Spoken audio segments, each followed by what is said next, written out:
एक बात आपसे पूछना चाहती हूँ, जो इंसान आपको बार-बार हर रोज़ रुलाए एकदम बुरी तरह से, आपको अपनी एग्ज़िस्टेंस पे डाउट कराना शुरू करे, आपको लगता है आप जी ही क्यों रहे हैं? आपने दूसरे की ज़िंदगी कितनी तबाह और बर्बाद कर दी है आपके कारण।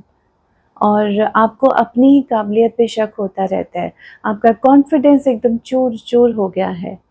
तो आप बताइए, ऐसे इंसान के साथ जो आपको ये चीज़ें बार-बार आपके ज़हन में डलवा रहा है, डाल रहा है, बोल रहा है, चीख-चीख के हर रोज़ बताता है, आप इस इंसान के साथ रहना ही क्यों चाहते हैं? क्यों रहें? सेल्फ रिस्पेक्ट भी तो हमारी कोई चीज़ होती है ना? So on this note, welcome to Shambhavi wellness, आपका बहुत विदेश की जानी-मानी मनोवैज्ञानिक और global authority on narcissistic abuse recovery. Recovery हो सकती है बशर्ते कि हम पहचाने, जाने और माने कि ये एक बीमारी है। हम नार्सिसिस्टिक अब्यूज़ सहन करते जा रहे हैं और करते ही जा रहे हैं, करते ही जा रहे हैं। प्यार के नाम पे, मोहब्बत के नाम पे कि नहीं मैंने तो प्यार किया था, मैंने तो प्यार किया है, मैं कैसे छोड़ दूँ? और अगर यही बीमारी इनको शादी से बाद हो जाए, फिर भी तो मैंने सँभालना था, एक्सीडेंट हो जाता है लोगों का, इतना पैरालिसिस हो जाता है, तो भी तो सँभालते हैं ना, तो डिवोर्स तो ना लेते हैं, तलाक थोड़ी ना लेते हैं, मैं कैसे ले सकती हूँ? तो इस उम्मीद में कि इंसान बदलेगा, आप emotional, physical, mental, social, financial control सहन करते ही जा रहे हैं। तो सहन के नाम पे और कंट्रोल के नाम पे, प्यार के नाम पे ये एक अब्यूज़ है जो हम झेलते ही जा रहे हैं। और फिर होता क्या है, हमारे बच्चों में भी ये बिहेवियर पैटर्न्स दिखने लग जाते हैं। अभी मुझे कोई बता रहा था कि उनकी मदर को सारी उम्र उसने मार खाते फिज़िकली देखा है। और उसने बोला कि मेरे मदर के बदन में कोई भी ऐसी हड्डी नहीं है जो टूटी ना हो, कोई सलामत हो और बार-बार उसको जोड़ा ना गया हो डॉक्टर्स के द्वारा। और बोलते हर बार हम झूठ बोलते हैं कि मम्मी किचन में काम करते गिर गई, मम्मी की सोफ़े से वो एकदम बिना देखे चल रही होंगी तो गिर गई, चोट लग गई, अलमारी से एकदम धड़ाक से चेहरे पे कुछ आया तो यहाँ देखो कितना सारा उनका खूनो-खून हो गया, माथा एकदम फूल गया। डॉक्टर्स को मालूम होता है, लेकिन बहुत बार डॉक्टर्स भी अनदेखा कर देते हैं कि क्योंकि कुछ सामने प्रूफ नहीं है और घर वाले ही लेकर आते हैं, तीमारदारी भी कर रहे होते हैं, सामने रोने का नाटक भी कर रहे होते हैं कि डॉक्टर साहब कुछ भी करिए, मेरी बीवी को बचा लीजिए, मैं इसको बहुत प्यार करता हूँ, मैं इसके बिना रह नहीं सकता। और उसके बाद वो भी अगर पुलिस उसके लिए आती है, अपने उसके लिए चेकआउट करने के लिए, इन्वेस्टिगेशंस के लिए, तो वहाँ भी बोलते कि नहीं ऐसा कुछ हुआ ही नहीं, मेरे पति तो बहुत अच्छे हैं। ये प्रैक्टिकल आज की 21वीं सदी में ये बातें हो रही हैं। आप बताइए। तो अभी हमें अब्यूज़ के लिए मना करना है ना, say no to abuse. We have to say no to abuse. Abuse कर नहीं रहे हम तो सहें क्यों? और सिर्फ आप ही को नहीं, आपके माँ बाप को, आपके भाई बहनों को, सभी को गालियाँ पड़ती हैं, सभी को बातें सुनने को मिलती हैं, भले ही वो सामने हैं या नहीं है, भले ही उन्होंने वो हरकत जायज़ की है या नहीं की, मतलब लेजिट उनकी प्रॉब्लम है या नहीं है, लेकिन गाली या गाली गलौज की बातें, अब्यूज़ की बातें वो हम सुनते जा रहे हैं। तो मेल और फीमेल बोथ जिसको भी नार्सिसिस्टिक ये प्रॉब्लम हो, पर्सनैलिटी डिसऑर्डर हो, बहुत लड़के भी, and I am talking about people in very senior positions, वहाँ वो menfolk in their 30s, in their 40s, in their 50s, वो भी फिज़िकली अपनी वाइफ से मार खा रहे हैं। और फिर वो दिखाते हैं हमारे कि देखो ये निशान है, गले में ये निशान है, मेरी पीठ पे ये निशान है, मेरे बाजू पे ये निशान है।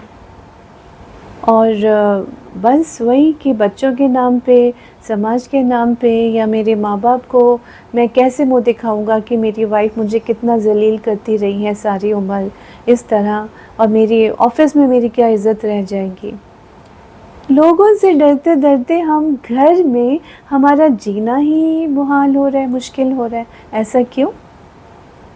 तो एब्यूज़ नहीं सहना, और तरीका क्या है निकलने का? लोग फिर जानना चाहते हैं मैं फंस गया हूँ, डॉक्टर साहब आप मुझे ये ना बोलो डिवोर्स लेने के लिए या तलाक लेने के लिए, मुझसे नहीं होगा। बहुत बार वो थेरेपी में ड्रॉप आउट हो जाते हैं 1 कॉल 2 कॉल पे या मिल के, कि कहीं मुझे ये ना बोला जाए कि तुम इतनी बदतमीज़ी क्यों सहन कर रहे हो, क्योंकि पेरेंट्स के सामने उनको मुंह बंद करवा दिया, भाई बहनों का मुंह बंद करवा दिया, लेकिन डॉक्टर्स के सामने, दूसरों के सामने बार बार जज होते रहते, खुद ही जज होते रहते हैं। हम लोग नहीं करते, है ना, अड़ोस पड़ोस में कुछ कह नहीं सकते। तो थेरेपी ज़रूरी है, वरना आप घुल घुल के अंदर वो जो एसिड जमा हो रहा है वो आपकी बॉडी को खा रहा है। जब तक आप 50s में होते हैं आप 70s के लगने लग जाते हैं, 30s में होते हैं तो 50 की उम्र के लगने लग जाते हैं, और वो दिखता है। मैं बहुत बार बोलती हूँ कि आप किससे डर रहे हैं, क्यों शर्मिंदा हो रहे हैं?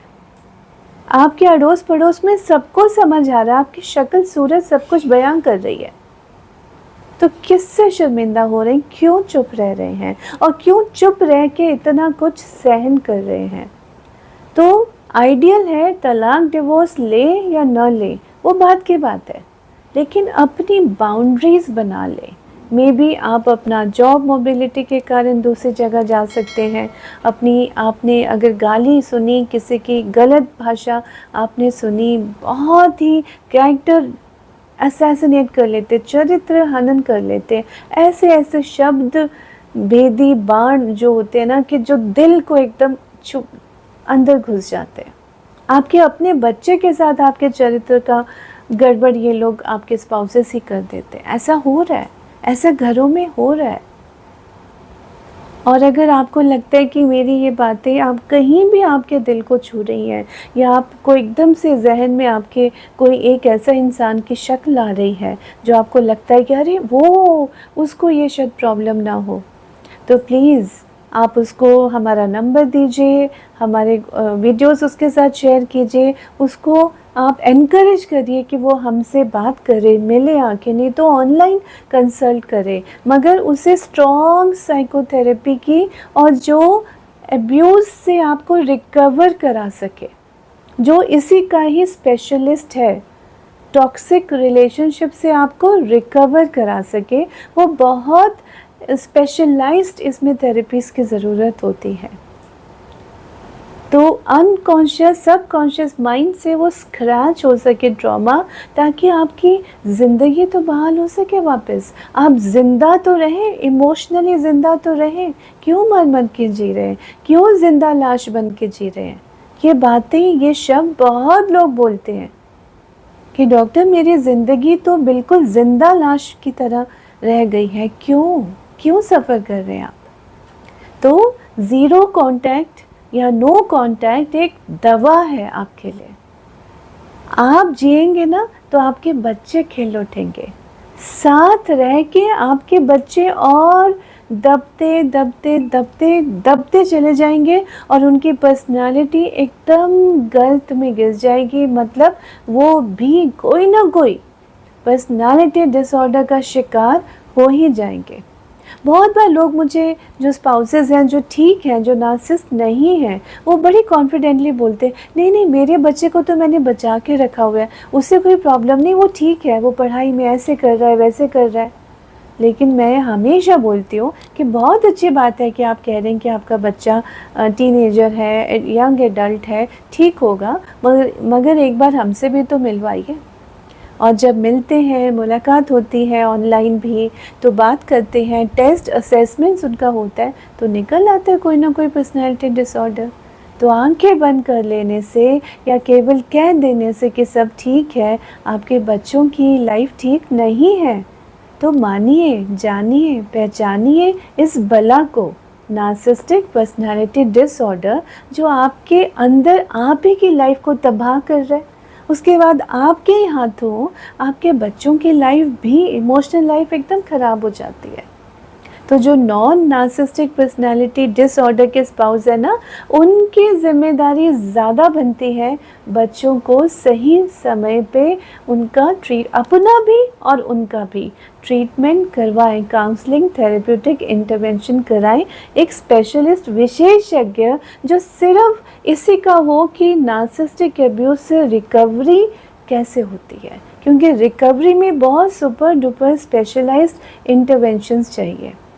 आप आएंगे, आप कॉल करिए, आप मिलिए, आप किसी भी ज़रिए से हमसे मुलाकात करें, ऑनलाइन बात करें, हमारी टीम हमेशा 24/7 अवेलेबल है आपसे बात करने के लिए। तो हमें आपके कॉल का इंतज़ार रहेगा, और मेरी ये बातें आपके दिल को छुई हो तो प्लीज़ लाइक कीजिए, सब्सक्राइब कीजिए और भर भर के शेयर कीजिए, ताकि दुनिया के किस कोने में कौन से व्यक्ति जो मायूस होकर अपनी ज़िंदगी से बैठा है और वो सुसाइडल थॉट्स उसके मन में आते रहते अपनी ज़िंदगी के लिए, उसमें नई उमंग, नई शक्ति, नई तरंग आपके एक शेयर से आ जाएंगी।